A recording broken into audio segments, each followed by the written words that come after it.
Hi everyone. So this is the adult video. I'm recording it through Zoom, and the reason is this way you can see me as I talk to you, and I can also go and show you things from my computer.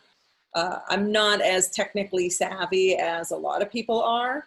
So for instance, when I recorded the youth video, the video for the bear den, um, I did a recording where you saw me. Now I was looking at files on my computer and you couldn't see them, which is why I'm using a different route to try to get you to be able to see both of them.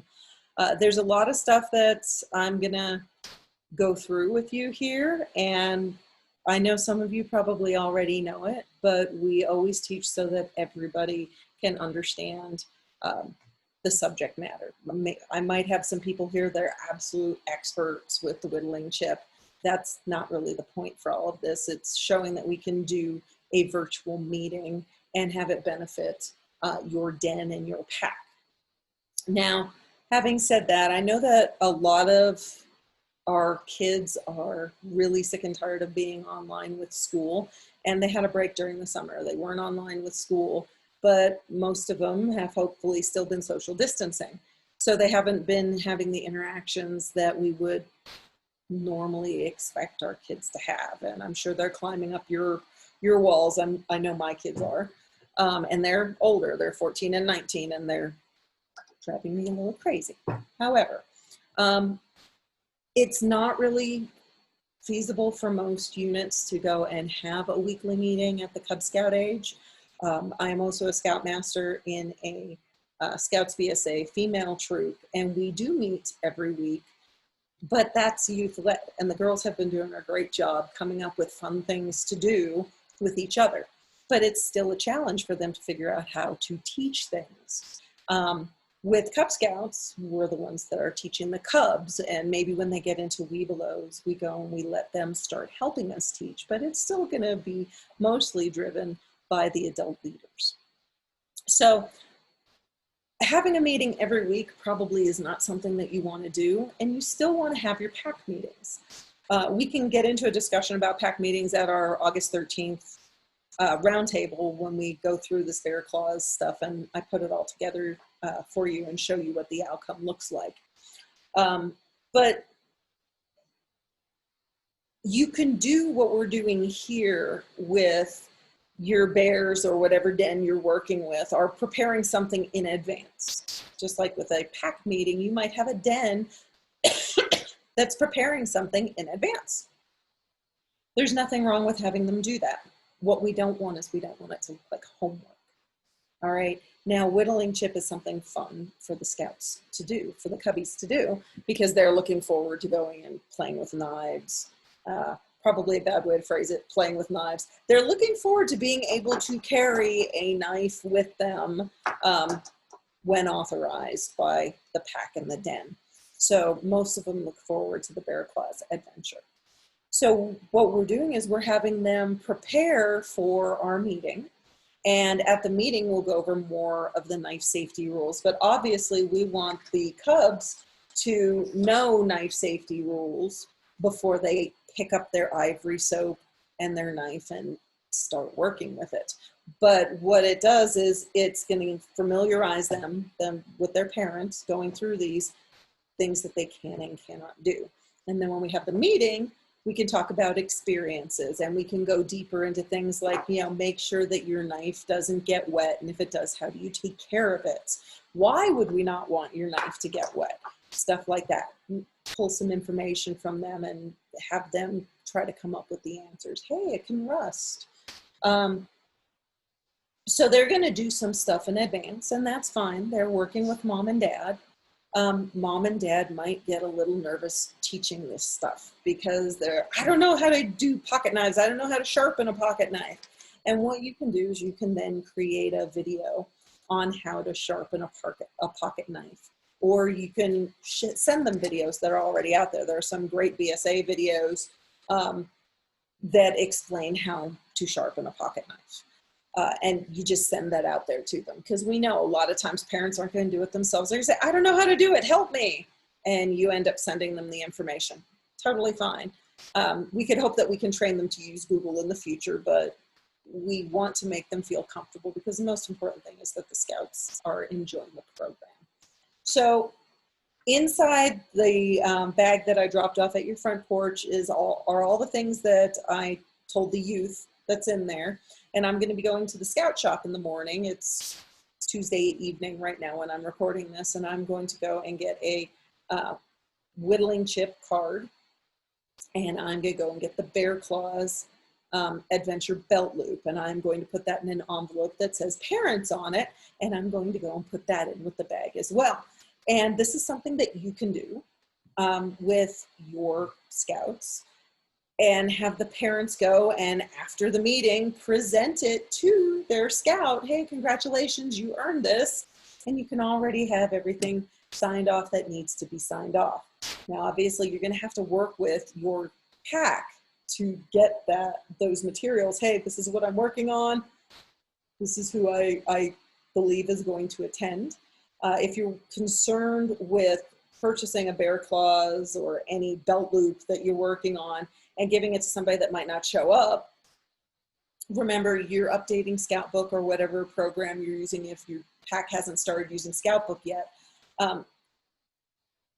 they're not going to get credit for something that they didn't do in Scoutbook. Okay, you could also do it so that you present it to them afterwards. Hey, I'm going to be driving by before our next den meeting, and I will drop off this, or save it for the pack meeting if that's what your unit does. Before a pack meeting, somebody can go around and drop off all of the awards that everybody's getting, and mom and dad can hold on to them and then present them to them at the virtual pack meeting. So all of that is doable.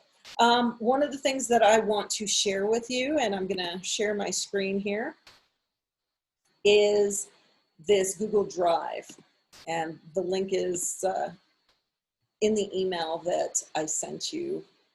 And there are a few things in here. This Bear Claws Adventure right here is from the Bear Leader Guide. I do recommend that packs go and purchase all of the leader guides for each den.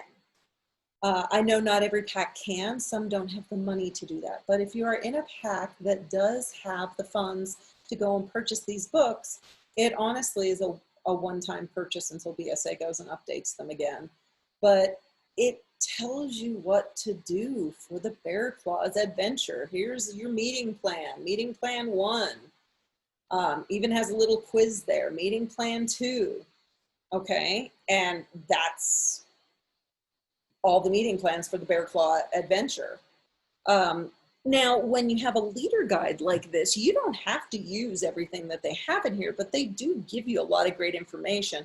And it's more than just these meeting plans. At the beginning of the book, it gives you information on the aims and methods of scouting.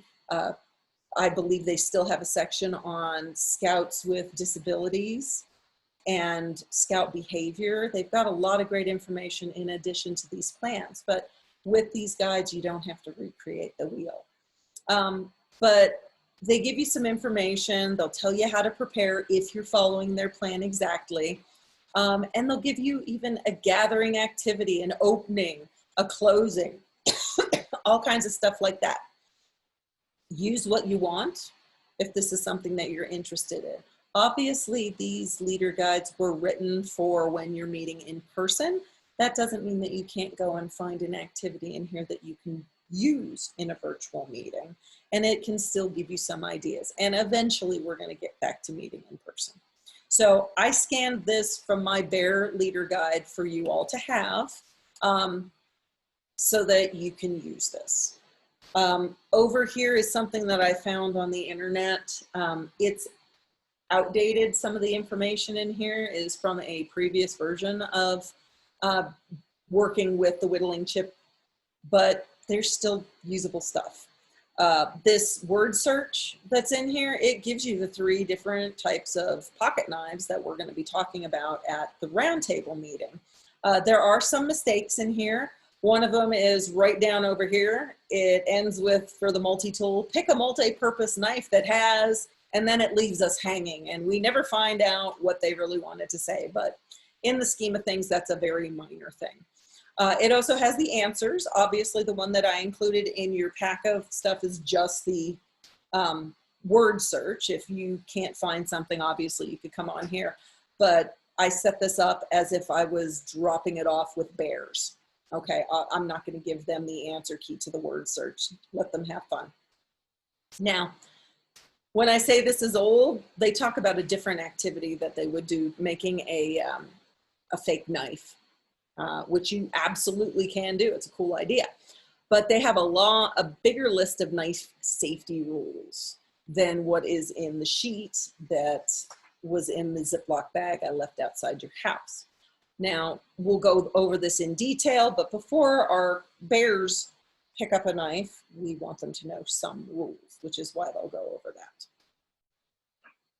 They also talk about knife sharpening. I included some videos in the email that got sent out. I'm more of a visual person. Just reading this doesn't really help me learn how to sharpen a knife. I had to see videos. And it talks about things like stop cuts. And this is cool because this is not in the current Bear Claws adventure in the leader guide. There's lots of great stuff on the internet. There's lots of crazy stuff on the internet too. But this carving stuff is also something that I sent to you. Now, I believe it is in the original Bear Claws, but my computer is running really slowly, so it might not show up, but I promise it's in there. Right at the end, there you go, it's going to show up. It gives you some designs that the kids can use. And you might choose to put these inside the Ziploc bag that you drop off for the scouts to use. I'll show you what I did for my designs in a minute. USScouts.org has worksheets like this, the whittling chip, very simple, straightforward. We use a lot of these for working on merit badges in troops. And then this is the PowerPoint Google slide that I have with the pocket knife pledge, the knives are not toys guidelines, and the knife safety rules. I updated my Mac, I use a Mac, and with the update, I could no longer use my Microsoft Office. So I'm stuck on the Google Drive right now, my apologies.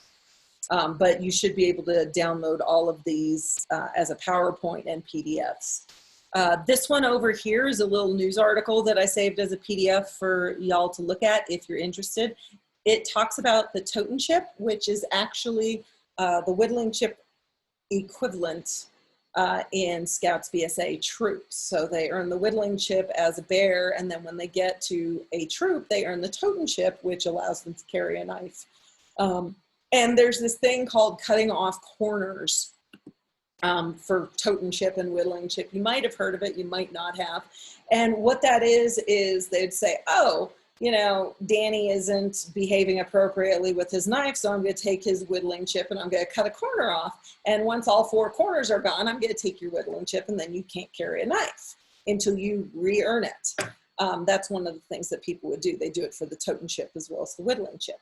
And there were a couple of different schools of thought, and Brian on Scouting wrote that article, and Brian on Scouting is the leader blog, essentially. And what he's saying is there are people that'll tell you you can't do that. If somebody's doing something wrong with their knife and you have to cut off a corner, you should just take their Totem chip or their whittling chip. And the point that Brian on Scouting makes is it's kind of like giving a 1, 2, 3 to your kid before you punish them. It's warning them, hey, your behavior is not really appropriate, so we're going to cut off a corner. Completely up to you if you want to do it. You can, you don't have to. What the article is saying is some people might choose to do that. They're not wrong. If you choose to take the card away, you're not wrong either. But severity really does matter. If somebody's just making a mistake, it really is no big thing. Before I move on, if anybody has any questions on sharpening knives, even after looking at videos and stuff like that, reach out to me. Even though I'm going to be gone for 2 weeks, I'm still going to be checking my email regularly. I still have my cell phone on me. I'm still able to go and help you out. So let me go back to screen sharing. And my kiddo's bumping around in the kitchen, so you might hear him popping some popcorn or or doing stuff like that. But let me go and share my Safari screen with you. And let me go and take you to the dreaded Pinterest. And let's hope nothing really embarrassing pops up on Pinterest when I'm showing you this. Snoopy. Snoopy's not too embarrassing. So on Pinterest, I'm gonna go to my board on Roundtable. Let's see. Crazy, crazy Roundtable. There we go. We're gonna go into my Roundtable board. It's a secret board. But when I went to look for things to carve, I really had no ideas. I can be so not creative. So I started looking for wood carvings. And I'm gonna attempt to make one of these tikis for my actual wood carving. And you can also Google soap carvings, and you don't have to do this on Pinterest, Google. But there are some really cool things that are fairly simple. You could look for patterns online. You can just go and look for carvings or pictures or whatever. This is the owl that I tried to carve with my soap carving now. But there are a lot of really simplistic things that you can carve, and there's a lot of great information out there.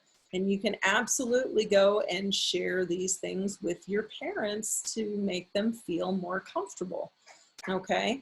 And, you know, reinforce with the kids that, you know, if it doesn't turn out perfectly, my owl absolutely did not turn out perfectly, but I can still tell it's an owl, so I'm happy.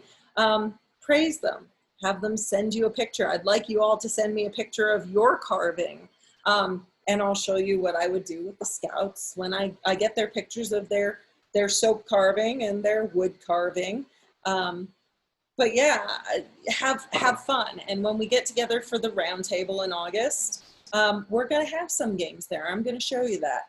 I don't expect the breakout to be more than maybe 30 minutes.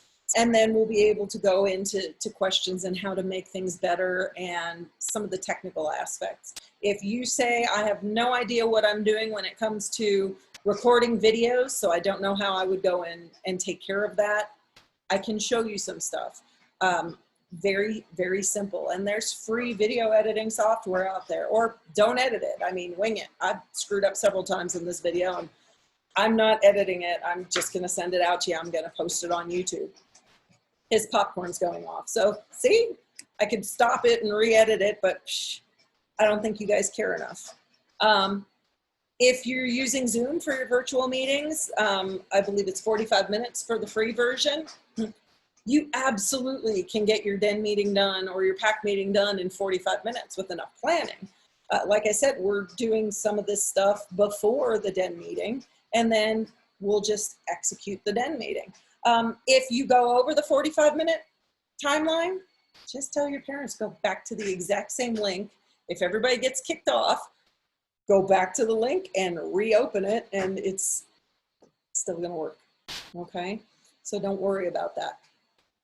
But you can have one den meeting a month with planning like this, where you're giving them something fun to do at home, a little assignment, but we don't want to get into homework, make it fun. And then get together for the den meeting, and you finish up that adventure together. So it's definitely doable without driving the kids crazy with more virtual stuff. And then you can do your pack meetings once a month. If you have any questions before we meet, let me know, like I said previously. Otherwise, have fun with this. I look forward to getting your videos and your pictures, and I'll send you reminders and all kinds of stuff. Again, send the link out to people if somebody would like to join in, and I'll get them their little packet of goodies as soon as I can. And if you want your kids to do this, if you're afraid that your carving skills might not be as amazing as my carving skills are, by all means, you know, you can have your kiddos do this if you want to. Have fun. Remember, even as Scout leaders, we're supposed to have fun. So go out there and have fun. Have your kid recite the pocket knife pledge if you don't want to, or both of you. I'll put both of you in there, that's fine. But yeah, have fun with it. Remember that. And I'm here if you need me.